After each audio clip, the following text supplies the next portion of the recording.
JHK here for Sportkeeda, and joining me right now is UFC flyweight contender Tim Elliott. Tim, appreciate you, man. How you doing? Doing good, man. Thanks for having me. No doubt, man. Right now, man, you're sitting on back-to-back wins over good competition. What has changed for you, man? Is it the mentality? Is it the training? What is going on? Man, I've always had this kind of inconsistency in my game where I try to do these things that I think are cool or exciting, and I've won some bonus money doing it. But right now, the thing that's changed the most is I'm putting systems in play and organizing my game. I feel like I used to have these like spots of like really good things, but there was no base. So like before I could get too high, like my shit would topple over. Now we're working on base. Like James has got these systems, like he knows where my best percentage of winning is. And now the whole time we're working the whole camp on how to get there, how to get to the spot for me to be the most effective to win. And I just never had that before. Everything is written down. Everything is organized. I have systems. I'm pretty much shored up on where to do or what to do from everywhere now. And before I just kind of was going out there and winging it. And now we got a plan. We got a system. We know exactly how to win these fights. And it's going to take somebody pretty special to stop that.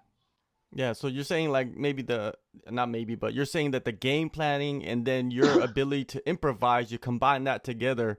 That's what the result is right now. Before I would just try to like be exciting or do like the Lewis Smolka fight, for example. I took Lewis down 12 times, and then 12 times I jumped on a front headlock, and then 12 times I lost a front headlock and we were back up to our feet. I'm not doing that no more. I'm getting one takedown a round. I'm holding guys down. I'm going to punish guys. And before I would scramble like crazy to get on top, and then I would scramble like crazy to get on bottom, and that wastes a lot of energy, and it's not efficient, and it's not real effective, and it makes it hard to be consistent. And that's not happening now. I'm getting one takedown around. Guys are really having to work to get out from under me now. I'm not jumping on front headlocks and shit anymore. So I feel like I'm kind of putting all my things that I had before, like on a path to get a win now, not just be exciting. So, and that's been happening for me 2 fights in a row. I feel like the game plan for this fight is exactly like my last fight. Yeah, you have been dominant, especially in your last fight. You're on top, doing work. Now, after that fight, man, there was a lot of attention on you guys because of the in-fight conversation. A lot of people were talking about it. Has the heat died down from that? Yeah, I don't hear much about it anymore. And again, like I feel bad about the whole situation. I wasn't trying to be no social justice warrior. And I don't even know everything. I know there's 2 sides to every story, but I just wanted to let him know that somebody reached out to me, and that was between him and I didn't mean to blast him on like in front of everybody like that. But yeah, I think it's gone down. And again, like I want the focus to be on the fight, and but I'm not perfect. I've done a lot of stupid shit. All I could do is try to do better the next fight, and this fight's not going to be that way. I mean, I don't even think Sue speaks English, so it won't matter anyway. Have you faced that before? Have you faced a guy that you have no way of communicating with them at all? Yeah, I mean, Askarov, I think not only does he not speak English, but he's deaf as well, which I didn't know he was deaf until we started fighting. At one point, I put my hands on my knees, and he stopped completely. I think he thought the bell rang. So I was like, oh my God, he's deaf. I didn't know until we were fighting. I didn't figure that out. But yeah, I shouldn't be talking anyway. If I'm talking, running my mouth in there, it usually means I'm just out of focus. So that's not a good sign. That's not a good thing. That's just one more thing that we have to work on in camp, and something we did work on this camp. Definitely. Now, 4-month turnaround. How did you spend your time before you actually got into training camp for this fight coming up? Man, Gina Mazzani and I moved into our new house in Kansas City. We got a little over an acre, and it was a big overgrown lot. So I was cutting trees and sawing trees and digging and burning, and just lots of like real hard yard work, lots of chopping and sawing and digging. And, it was good. I felt like it was good exercise, something different, got me out of the gym, and it's good hard work, and got to see some progress on the house. But yeah, I did like real man work, which isn't something I do a lot of. I've never had a real job. I went straight from college into fighting and in the UFC since 2012. So that's all I really know. So it felt good to go out, chop and saw and cut and dig like I used to back in the day. Yeah, for sure. Strict and conditioning, right? Yeah, Inadvertently. You even got the Paul Bunyan beanie on right now. yeah. Now, you're sitting at number 10, man. You've been in the rankings for a long time. And, you're coming off back to back wins. So, what I expected was that they would match you up with someone higher in the rankings, like maybe a Kai Kara France or even a rematch with Benavidez. Were there any other names tossed around to you before you landed on Shu? I mean, I think Sue came up right away after the Espinoza fight, and it was just mentioned. And then I don't know if James was really eager or excited about it, and I don't even know if it was like anything that was written down. It was just brought up, and then later on it came up, and we were like, yeah. But again, there's not a lot of guys in the division. The division is shallow right now, and it's full of killers. So um, I just, you got to be lucky and take the fights that you can get. They got rid of a lot of the guys in flyweight, and now the only guys that are left are, they're all really, really good opponents. So you can't really turn down a fight in this division. If you do, you're going to get passed up, or the UFC might even not book you for a fight anymore. You gotta stay active and show that you're willing to fight the opponents that they say, and show up on time and make weight. And they know that I'm going to do that. And yeah, I would love the Kai Kara France fight. It's funny you say that. But I've been trying to get that fight for a long time. I don't think he wants to fight me. Yeah, I've talked to him about it too, and he does want to fight you. It's just that I think timing is an issue. Yeah. Well, hopefully he wins coming up, and then we can settle it afterwards. For sure, for sure. He looked Yeah. good in the Montoya fight. I was impressed with how he looked in that fight. He looked good. He's Yeah. coming around. Yeah, he is, man. I've been hearing that a lot from fighters lately, talking to them, especially, the UFC fighters, that they're booking fights like 3 months, 4 months ahead. It's not like the old UFC days. You know how it was Right. back then. And that's for me. Like, I would just soon have a fight like short notice, because you get 10, 12 weeks too long, and then there's just a lot that can go wrong. People get hurt. And that happened with Espinoza. They booked the fight way out. And I told him I didn't want to book the fight that far out because I thought something would happen to him. And they assured me, they're like, no, we're going to, he's forced to fight. He's definitely going to fight. Well, then he got COVID, and they were like, oh, he's out of the fight. They wanted me to fight somebody else. And I was like, yeah, that's fine. I don't mind fighting that guy, but I want to fight Jordan. If Jordan is going to fight again in the UFC, it should be against me. So can we rebook the fight? And luckily they rebooked the fight, and we got it settled. But I wasn't going to let him out of there, because that was twice. They called me to the fight once before. I accepted, and then they called me back 2 days, and that was a 6 days notice. They called me back 2 days later and said he turned the fight down, and that I could fight Brandon Royval. So I ended up getting Brandon Royval instead, which was a totally different matchup. And I was just happy to get that one back, and glad that they were able to push it back and let me get that one. All right, now your upcoming opponent, Shu Mudaerji, he's a young contender in the division. When you finally got everything settled and got the contract signed, like, where was your mindset at, looking forward to fighting him? I mean, good. I like this style. He's really crisp. He's really technique. He's got really good feet. And I do well with those guys, really, really technical guys, really like martial artsy guys. I do well with that type of guy. Where I struggle with are guys who are more wild than me, like Brandon Royval, for instance. Like, if somebody can out crazy me, then that kind of puts me at a disadvantage, because I want to be the guy moving more, the more awkward guy. And with Sue, I think that he's really good. I think he's really long. He's got good power, but his punches are all really straight and really long. And I've only been hit with a handful of straight punches like in my whole career. Usually it's looping punches or knees or kicks that catch me with my head movement. So stylistically, I feel like this is a perfect matchup for me. And I feel like this is a fight to where we can both make each other look good. I think this is an exciting fight. And I'm just looking forward to getting in there and having fans for the first time in forever. For sure, man. And you mentioned the stand-up. Yeah, you do have this awkward style. Your Instagram is called Awkward MMA, but you do have the awkward style, like you said. The straight punches is harder for the martial arts guys.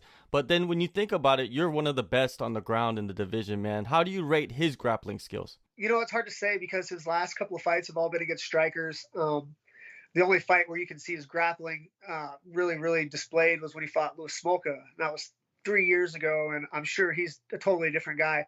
And Smolka's a monster. When I fought Smolka, I tell people this all the time. Like, when I fought Demetrious Johnson, I never felt like I was in danger. For 5 rounds, I always felt fine. When I fought Louis Smolka for 3 rounds, there wasn't 1 second of that fight where I did not feel like I was in danger. I felt like he was going to get me the whole time. So I know how dangerous Smolka is. So and Smolka got on him right away. But you got to think he's been training at American Top Team, training with good wrestlers, good jiu-jitsu guys. I'm expecting his grappling to be good. I know that his takedown defense is going to be solid. And let's face it, to stop the grappling, that's all you really have to do. If he can avoid the takedown, then there's no grappling exchanges to be had. So I'm guessing he's going to be moving backwards and really trying to land that step back two that he likes and avoid the takedown. For sure. Speaking of Smolka, man, he's about to face one of the I guess the burgeoning prospects in the whole promotion, Sean OMalley, man. What do you think about that fight? I think that's a dangerous fight. That's a tough fight, but Smolka has nothing to lose. I feel like this could change his life, man. He could be a superstar with just 15 minutes, and a lot of people think that Smolka doesn't have a chance, and I'm telling you that he's dangerous. I fought the guy the whole time, and I was winning. Like when I went back and watched the fight, it looked different than what it felt because everybody was like, "Oh, you were kicking his ass," but like during the fight, the whole time I was like, "This motherfucker's gonna get me! Like he's about to submit me the whole time," and I was winning. I still thought that he was about to submit me. It was the craziest thing, and I think he could do that to anybody. Sean better not overlook Lewis because Lewis is good. Yeah, definitely. Now going back to Shu, like, do you bring anybody in, or is there anybody at the gym that kind of emulates Shu for you? No, I do all my pad work with Kraus. He's long. I mean, Sue has a 72-inch reach, which is crazy for a flyweight. That's crazy long. But no, like James' training isn't like to beat one particular opponent, or like we're not working on like what Sue's doing. We're just trying to bring like the peak Tim Elliott that we can. If we could get me fighting at my peak level, then it doesn't really matter what the opponent is or what he's going to be doing. Because at the end of the day, like the goal is to really be able to beat whoever is the champ. And I'm not looking past Sue at all, but I'm not just training to beat Sue. I'm training to beat the best guys in the world. So it's not about bringing guys in or worrying about what Sue's doing. It's about like peaking Tim Elliott. And if I could do that, then I should get the win on the 26th. A huge part of peaking is the other aspects of training. You know what I mean? Actually, not even on the mat. It's like outside of the gym, which is like the recovery. Are you still an old school guy? Are you doing the ice and all of that, or are you using technology? Man, I lived in Vegas when the PI was very first built, so I really used it and really took advantage of it. Being in Kansas City, we don't have that, so it's not as abundant. But I'm one of the things that I learned from the late Robert Follis when I moved to Vegas was recovery. I would go and train so hard, and I would kill it, and then I wouldn't be worth a shit for practice, and then I would try to train and I would get hurt. So Robert Follis actually put me on a resting schedule, like where I would chill, like after so many practices or whatever, he would make me rest. So I've just been adding a lot of like rest in between like trainings. I just go and I sit and I find a comfortable spot and I just rest and relax. And I'm not training like 3, 4, 5 times a day like I used to and killing myself. I'm training like really smart, really selective training with lots of one-on-ones with Kraus, and I'm training like an older athlete, but I feel like my body's as good as it's ever been because I'm not beating the shit out of myself every day. I'm giving myself time to rest and recover in between, and I'm doing lots of privates and lots of technique rather than just grind. And man, it's dangerous when you're an old dog learning new tricks. I feel like right now I'm the best that I've ever been, and it feels good. I may not be able to go quite as hard or as long as I used to, but my fight IQ has definitely gone through the roof in my last few months of training. Do you think some of the fighters may be overlooking you because you've been through the fire and you are an older guy and you are a veteran of the division, to where like, sometimes, like you said, old dogs, it's hard to learn new tricks? I don't know if they're overlooking me, but I think like if I was any of the other guys in the division, I would want to fight me as well, because I mean, I know that I could beat anybody in the world, but I've shown to be inconsistent. So like usually it's like win 2, lose 1, lose 2, win 1. So like I'm on a 2-fight win streak. Right, now's the time. Like if you look at my past record, like now's the time for me to take an L, because I've been pretty inconsistent. That's one of the few consistent things that I've done in this sport, is be inconsistent. So that's the biggest thing that I'm trying to shore up now, is just consistency, staying winning. I used to get in a hurry, like I would get a takedown, and I would get in a hurry to get a front headlock, and I would get in a hurry to do something else instead of just winning where I was winning. I would like get in a hurry to stop winning, and I'm not doing that anymore. And I think that's all coming with like how I'm training and slowing everything down and just paying more attention with that. For sure. Now, Sue, he has 4 losses. They're all by submission. So when people are looking at this to bet on the fight, you know, they're thinking, oh, Tim, he's good on the ground, man. He's going to go in there and lock up that neck or an arm or something. What do you see? What do you see in this fight? What do you predict? You know, that's another thing is I always did that before. I was like, oh, I'm going to go out and do this or flying triangle, or I'm going to do a cartwheel into this and try to get a submission. But it's like now I want to, and I learned this from Khabib when I say I'm going to Khabib guys. It's not just take them down and grind them. It's I want to rough people up to the point to where they want to give up the submission. I'm not hunting for the submission anymore. I want to beat people into submission and maybe not even take it. I train to go 3 rounds and I feel 3-round ready and I want to keep that going. And, you know, obviously I want to get the finish, but I'm not digging for anything crazy. I'm going to try to rough this guy out and take it into deep water and really drag it out of him. All right, a couple topics outside of your fight, man. You were the last fighter to come close to finishing Demetrious Johnson, man, and he recently was knocked out by Adriano Moraes in one championship. I wanted to get your thoughts on what transpired there, man, and seeing him get just knocked out and, you know, and finished for the first time. I mean, pretty crazy, but it happens to everybody, even the best guys in the sport. And I love Demetrious Johnson afterwards. That's what he said. People were saying like, oh, I can't believe, because it was a kick to the head of the ground or a knee to the head of a grounded person. But that's what Mighty Mouse said. He was like, you can't hang out down there. That's stalling the action. And I wasn't fighting from that position and I got knocked out. It happens. But that's why he's the GOAT, man. You got to take your wins just like you take your losses. And I didn't expect anything different from Demetrious Johnson. And he doesn't lose anything out of that. His legacy is still intact. And that's just one of those things. If you fight long enough at that level, you're going to get got eventually. Everybody but Khabib, I guess. Yeah, definitely. You know, knees to a grounded opponent. Do you think American commissions should implement that? They should allow that? I mean, for me, I think yes. More ways to win for me, the better. I know it's frowned upon here in America by people like, oh, I can't believe you'd want that. People are going to die. I'm like, overseas, a lot of the fights are like that and people aren't dying. It's elbows on the ground, or they cut people up and mangle people. And I like elbows too, but I mean, they don't knock people out. You're talking about cutting fighters' faces open, and knees to a grounded opponent, they knock you out. So yeah, I'm for whatever. I wish you could headbutt. Like the less rules there are, the more my stock goes up, because you know, I'm not a real technical guy. My thing is go hard and be wild and use every tool that I can. But you know, you can't do that. So you got to play within the rules. And but no, I don't think Demetrious loses anything from that. And you know, the way he handled his loss was pretty impressive as well. For sure. Now, Tough 29 is going on at the moment. You've had some great moments on the show. You know, what is your best memory of the Ultimate Fighter being in the house? Man, at the time, I just hated when I was living in the house for the season 24. I just hated it because I had to make weight 4 times in 4 weeks. I couldn't see my daughter. I was living with 16 guys, and it was a struggle for me. Now, afterwards, I look back and I was like, oh, it was a great time and everything. But probably the most popular Ultimate Fighter story would be on season 25 on James Krause's season, when I show up at his house and get thrown out by all the guys after having some drinks. It's probably the most popular one. I still get video memes of that probably once a week. Yeah, whenever Julian he fights, I'm pretty sure you get something, huh? Oh yeah. Even when he doesn't. And we're cool. I'm cool with all those guys. Like, man, there's just something about being trapped in a house with, you know, and especially when you're not winning. For me, like, it was awful, but I was, you know, at least I was in the tournament. I couldn't imagine what I would have been like living in there and, you know, having, like Brandon, for instance, he lost the first fight, had a war with the #1 seed.